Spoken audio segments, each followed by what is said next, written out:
Sa wakas, nagtagpo na rin yung landas namin ng memers na to. Teka muna, saan ka pupunta? O bakit? Bakit may nahanap si Check? Lalabanan mo ba siya? Oo, bakit sino ka ba? Ako yung coach niya. Eh, hindi naman ikaw inaanap ko eh. Wala akong pakialam, tumabi ka dyan. Medyo hindi ko nagustuhan yung ginawa niya sa coach ko. Check! Bigyan mo nga ng leksyon to. Mukhang hindi ako nito kilala eh. Ipatigin mo nga yung mga tinuro ko sa'yo. Ang dami yung alam, may pa-coach-coach ka pang nalalaman, Chick. Tara na!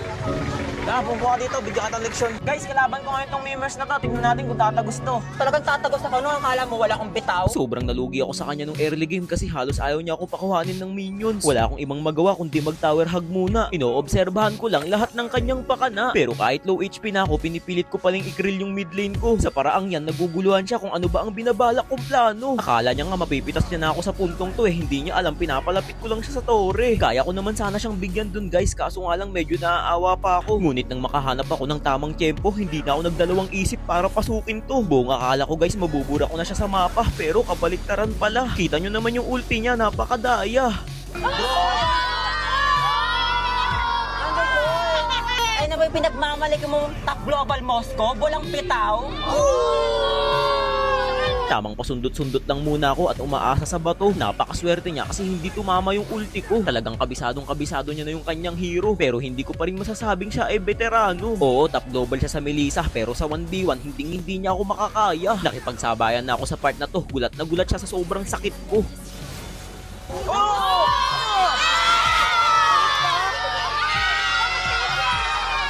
Sa point na to, naramdaman ko kaagad na bibiglain niya ako. Buti na lang ako'y masyadong naging arelto.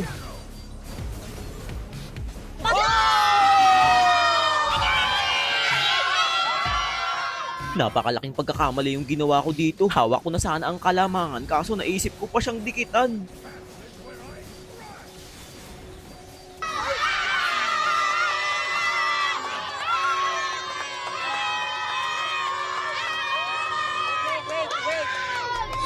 Wait! Heartbeat check. Heto yung huli naming pagtutuos, talagang pinanginig ko yung mga darili niya. Hinabol ko ng hinabol kahit sa loob ng tore yung sakit hindi ko ininda. Hindi ako papayag na basta-basta lang matalo dito. Lahat ng mga bata sa akin sumusuporta, hindi mabibigo.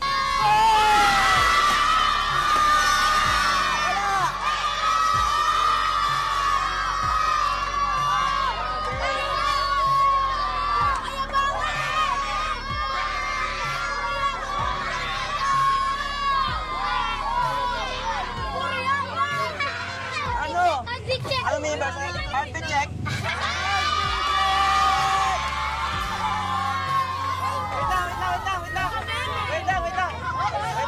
Wait lang.